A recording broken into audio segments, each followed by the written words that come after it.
os próprios seres, e tem também a questão de agentes do governo que estariam atuando para inibir ou para ameaçar, intimidar certas testemunhas de alguns casos, como aconteceu, por exemplo, no caso Varginha, que a dona Luísa e as duas filhas, a Liliane e a Valquíria, receberam em sua casa homens de terno e que ofereceram dinheiro para que elas negassem, né, que elas fossem numa televisão e negassem que não tinham visto nada. E os ETs, eles foram capturados, né?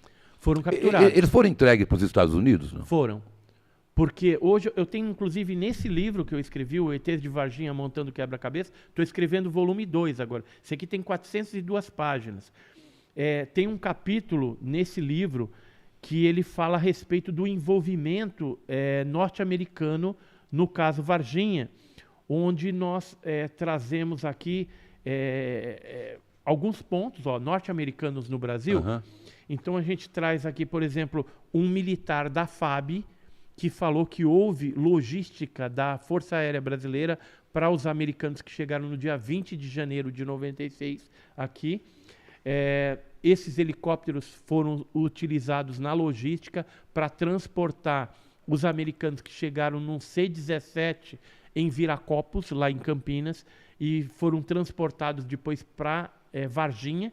Esse aqui é o avião C-17 que chegou na época. Aqui, esse outro ex-controlador de voo, Marcos Feres, ele confirmou essa presença e essa chegada. Nós temos, por exemplo, uma carta do Bill Clinton querendo saber o que chegou da América do Sul dentro de um avião desses militares que foi para Groom Lake, que é a Área 51. E foram pegos vivos? E essa carta é de 30 de janeiro de 96, ou seja, no esquentar do caso Varginha. Tem alguns acordos que foram feitos com o Fernando Henrique Cardoso, com Daniel Goldin, que era o diretor da NASA que teve aqui. Esse aqui é o Bob Pratt, um agente da CIA norte-americana que teve na casa das meninas também, checando algumas coisas. Aqui a Leslie King, uma jornalista do Washington Post, junto com Joshua Reid, que conhece o piloto que transportou a nave que foi abatida no Brasil, a nave dos seres lá de Varginha, e que também conhece... Pegaram a nave também? Pegaram a nave. Na nave ninguém fala nada? E foi levado para a Área 51. Esse aqui é o Brizola, que também me contou um envolvimento... E eles têm, assim, alguma explicação do porquê que a nave caiu?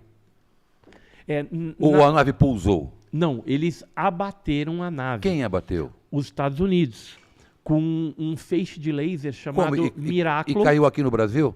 Caiu no Brasil porque no dia 13 de janeiro já estava uma movimentação esquisita, muito forte, de objetos voadores não identificados no sul de Minas Gerais. Sim. E aí o NORAD norte-americano começou a monitorar aquela região, e como eles têm um telefone do NORAD ligado, dedicado diretamente no CONDABRA, naquela época, que era o Comando de Defesa Aeroespacial Brasileiro, eles ligaram e falaram, olha, tá uns negócios esquisitos aí, estamos monitorando aqui.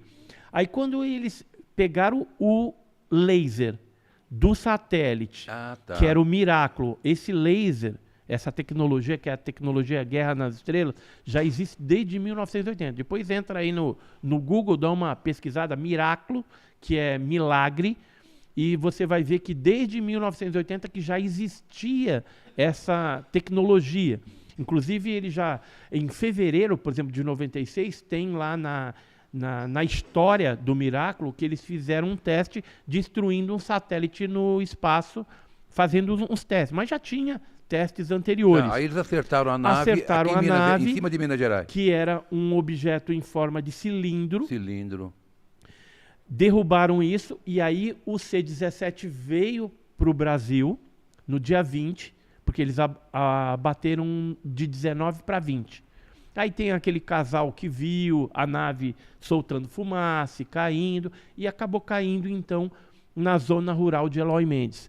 Antes de cair, como tinha um buraco e saía muita fumaça, a gente acredita, né, que possivelmente os seres que estavam ali dentro se tinha greys, né? Porque foi comentado na época que tinha greys, tinha aqueles marronzinhos, né? Com olho vermelho, com calombo na cabeça, e tinha os peludos também, que era de olho vermelho, com calombinho também, mas com o corpo todo coberto de pelos. Os que foram pegos, que foram capturados, foram apenas os marronzinhos de olho vermelho. Quantos? 2?